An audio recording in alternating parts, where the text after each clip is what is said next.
Hey everyone! So today I'm showing you how to fix the unexpected store exception error on Windows 11.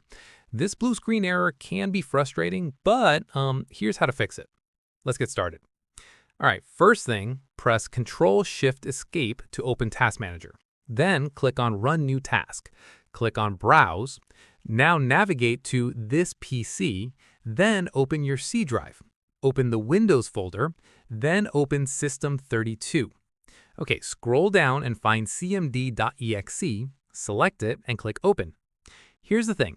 Back in the Run New Task window, check the box that says Create this task with administrative privileges. Click OK. This opens Command Prompt as administrator.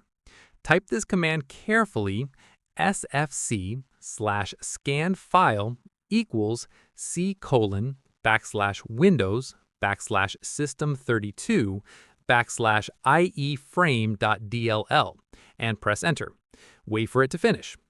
Then type sfc/verify file c:\windows\system32 /ieframe.dll and press enter again. Once done, type exit to close Command Prompt. Now press the Windows key and search for Device Manager. Open it, expand Display Adapters, right-click on your graphics card and select Update Driver.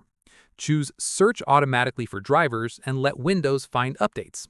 Once done, close Device Manager. Next, search for Control Panel and open it. Click on Power Options, then choose what the power buttons do on the left. Click on Change Settings that are currently unavailable at the top.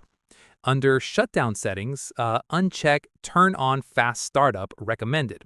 Click Save Changes. Finally, press the Windows key, search for CMD, right-click Command Prompt and select Run as Administrator. Type sfc/scan now and press Enter. This scans and repairs corrupted system files. It may take 10 to 15 minutes. Once complete, restart your computer. And that's it.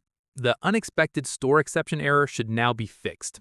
If this helped you out, let me know in the comments below.